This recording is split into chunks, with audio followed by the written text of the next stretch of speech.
And it was quite a wrap-up, that's for sure. We've got some takes on everything that happened last night. But what you really want to look at is once the conventions come and go, first for the Republicans and then for the Democrats, check those polls. They will register whether or not the conventions really cut through. I mean, it's the whole reason they do them, because for the most part, unless we have total chaos at the Democrats' convention next month, it's already well known who the candidate's going to be. And it was clearly well known amongst the Republicans in Milwaukee. But there is the first poll taken entirely out of convention week.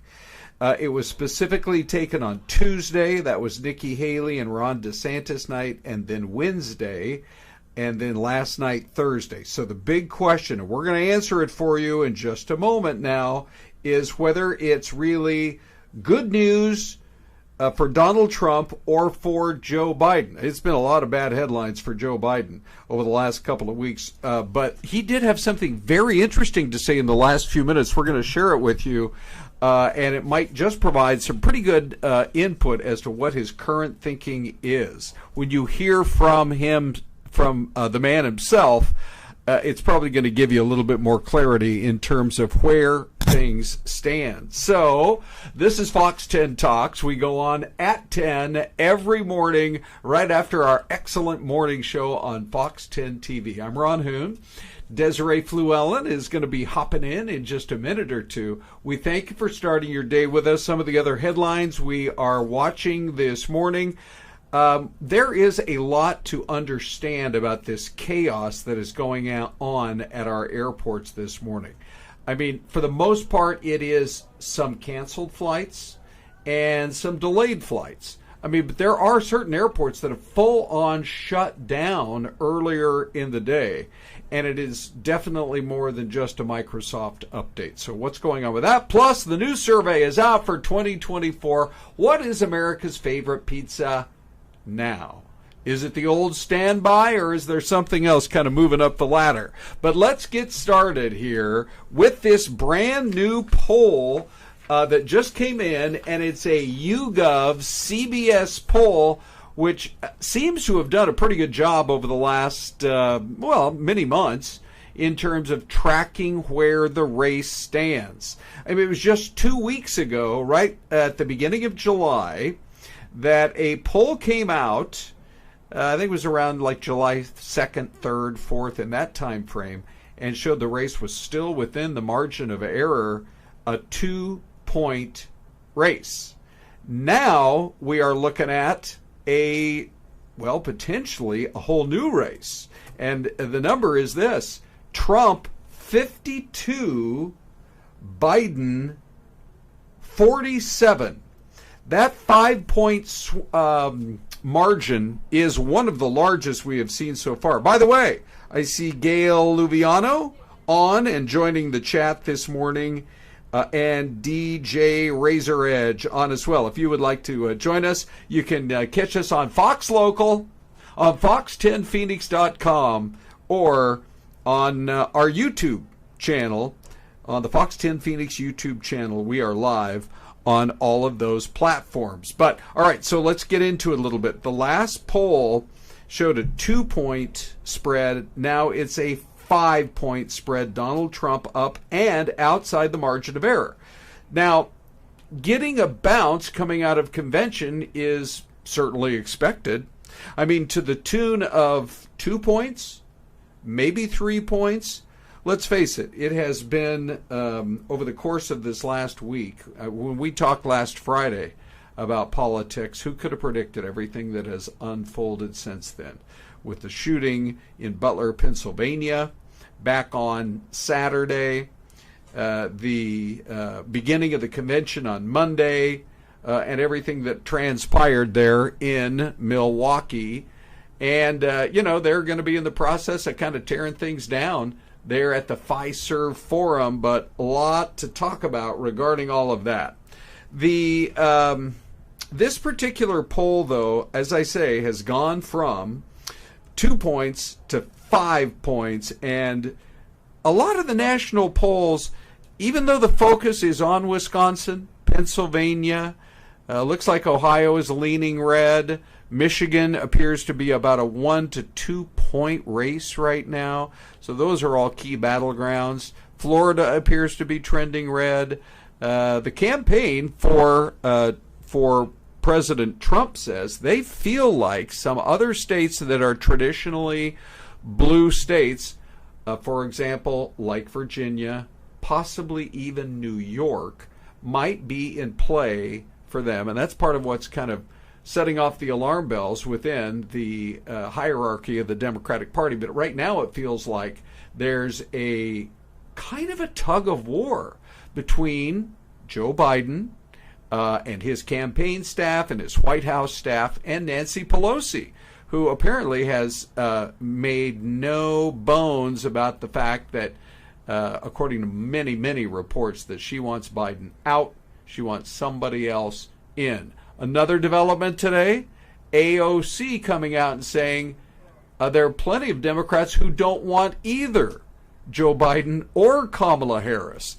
How about that? Where is the left in the party? What with those remarks coming in from AOC. But in terms of the convention itself last night, it was definitely a subdued Donald Trump who says when something like that happens, it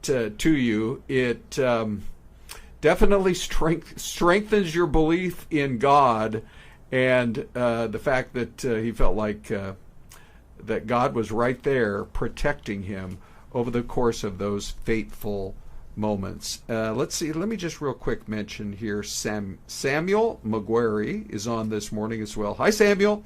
And B. Miguel. We appreciate all you guys joining us this morning in the live chat box, that's for sure.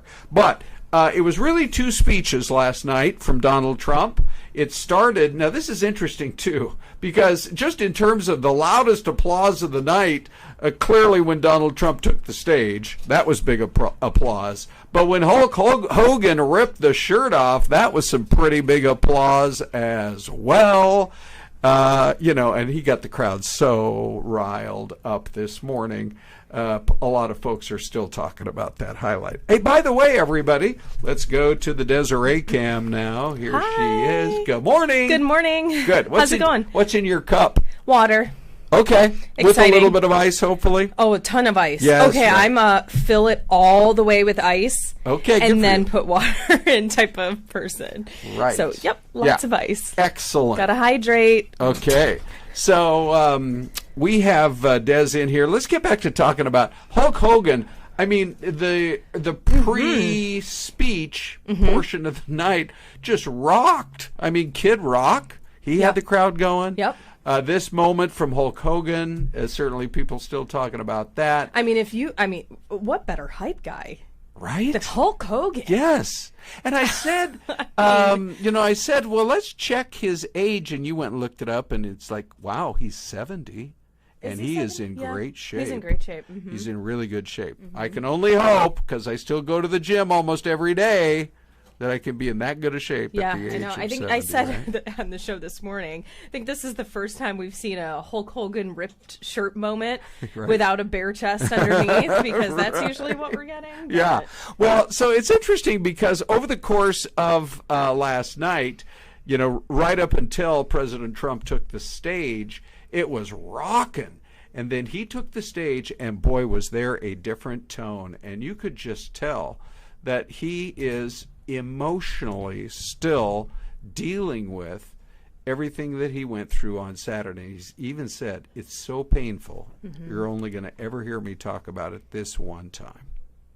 Yeah, and I mean, maybe at least initially, right? I mean, you're probably still going through the shock of that. We're talking about something that happened less than, just about a week ago, not even. Yeah, 6 days. So it's understandable. I can see why it weighs heavy on him, absolutely. Yeah. And so that first, really, it kind of felt like it was two different speeches. The first half was really subdued. He paid tribute to the firefighter who lost his life, and of course, talked about the fact that his prayers are with the other two who attended, did survive the attack. And he said it looks like they're going to make it and they're doing better. But then he got into out there at the Fiserv Stadium or the Fiserv Forum. Then he kind of shifted gears and got a little more into the, I guess you could call it the red meat of the night that he knew his supporters were going to like, getting into the same topics that he has talked about so many times in the past, the kind of topics that you would hear, for example, at one of his rallies. I mean, I do think that's sort of his comfort zone. He did, for the most part, stick to his pledge to not mention Joe Biden by name. He only did it once. Yeah, probably a slip of the tongue, or, you're so used to obviously talking about him. Right, yeah. And so it looked like all the other speakers were kind of given the same note. No mention of the word Biden. Now, I think part of it is, because it's so up and down on an every day, if not every hour Is it basis. Going to be Biden? Will it be Biden? Will it be Kamala Harris? Or, as AOC said today, Alexandria Ocasio-Cortez, maybe it should be somebody besides those two. There are a lot of Democrats who want somebody else besides them. So, I mean, but here's what Joe Biden said, Des, just a little while ago this morning. He said, here's his quote. This is amidst reports that the family has been meeting and talking about a possible exit strategy. You saw that headline. Right. Then he comes out just a little while ago and says, I look forward to getting back out on the campaign trail this week. That doesn't sound like somebody who's trying to figure out an exit plan. That sounds like somebody who's got a plan to keep on running right to the convention. But really, I mean, how much weight can we even put in that, right? Because are you really going to tell us, you know what, yes, right, I'm considering of pulling out or not? Right. I don't think you will. I don't think you're going to hear what his decision or what his thought process is going to be until we hear, get that final answer. And the other thing I think we won't know for a few more days, I was just telling the audience about this brand new poll. It's a CBS YouGov poll that actually puts it outside the margin of error now. And it's the first poll to be done fully within the days of the convention. Tuesday, Wednesday, Thursday, Trump 52, Biden 47. The same CBS YouGov a couple of weeks ago said it was almost a tie, a 2-point margin for Trump. So anyway, people are certainly talking about it, and the images from last night were pretty well perfectly staged. I mean, no matter who you are, to have your name lit up on the stage with 100 light bulbs. When he first came out with the word stage. Trump behind him. Yeah, that's for sure. That was really cool. All right, we're going to shift now and talk a little bit about the chaos at America's airports. Because the CEO of the cybersecurity firm, and we're seeing pictures, by the way, like this, from every airport in the USA. And you know what? Maybe one there's not, because our John Hook earlier this morning was live in Milwaukee and said they were flying back on Southwest and there were no problems. The Southwest uses a different system. So Southwest, of course, uses the Dallas Love Field in the downtown Dallas area. Maybe they're doing fine. But in terms of what people have been dealing with at airports from one coast to the other, it's really been something. Now, the head of a cybersecurity firm at the heart of Microsoft's outage, this is from the New York Post, got emotional this morning, choked on his words as he had tried to apologize for their company being so responsible, and was not willing or able to give a timeline for when everything would return to normal. So, we've been looking at Sky Harbor, and of course we want to see those planes taken off, that's for sure. Sky Harbor looks like it's been doing okay this morning, but boy, there's some airports, and we're going to tell you about it right after the break, where they have really been dealing with the trouble. Anyway, there is a firm called CrowdStrike. You need to know who they are and what role they're playing in this, and it's all coming up after this break.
Well, Desiree, on her career path to Phoenix here, has worked in Boston and Nashville, Tennessee. And I haven't spent a lot of time in Tennessee, but I swear every part of that state is beautiful. It is nice. It's Yeah. so green Yeah, and lush and right. mountainous. Right? Yeah. I want to hop on a beautiful. plane. No, I don't want to hop on a plane. I want Not to get in the today. car and drive to Yeah, Tennessee.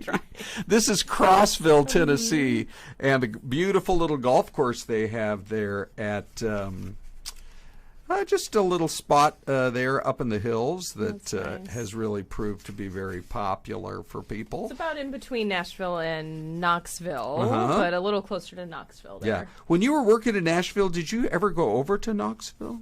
No. Yeah. Yeah. No. It's a kind of a pretty town. It's more up into the Great Smokies, and is the jumping off point to get over to. Let's just see if this guy makes his putt right there. Very quiet. He approaches the ball. So yeah, it's on the way up to Pigeon Forge and Gatlinburg. Yeah, I wish I had made yeah. time when I was there to go, because now, well, we're Super, over here. But, super fun. Yeah. yeah, it's a beautiful part of the Okay. country. Yeah, let's get back out to this whole story about what's been going on at America's airports, because here is the CEO of CrowdStrike, and he basically said, this is, again, the New York Post, we're deeply sorry for the impact we've caused to our customers, to travelers, to anyone affected by this. And that was based on a NBC interview. He, the thing is, you know, I know you're running CrowdStrike, or you're the, you know, the person who has to hit go or enter or whatever it is to roll out your software update. But does it have to be just going into Friday morning? That's the one day of the week that everybody goes to the airport because they're heading out of town. I saw an interview with a lady today. She was trying to stay optimistic, but she was like, we're trying to get to a family wedding. And if it's too far to drive. And so you just feel for people. Man, you just really feel for them. So this CrowdStrike, they are out of Texas. They once had to track the hack, the North Korean hack, back on Sony Pictures in 2014. When that first happened, it was like the first wake-up of like industrial espionage coming from another country. And so, you know, they have a good reputation as far as I know, and not, you know, they haven't experienced a lot of troubles out there at the airports, you know, or with their systems. But boy, they sure did today. And there's LAX. And the one thing I will point out is I have never seen the car traffic this light at LAX. It's a weird situation, right? Yeah, you don't ever see it like that usually. Maybe half the people said, you know what, don't take me to the airport. I'm giving up. My flight's already been canceled. And LAX isn't even the worst airport in the country right now. Well, Right? It's experiencing the worst of the worst. Oh, right yeah, now. you looked some of They that have up, about right? 94 delays and 33 cancellations. Okay. But obviously some of the worst. Atlanta, they have 113 delays, 83 cancellations.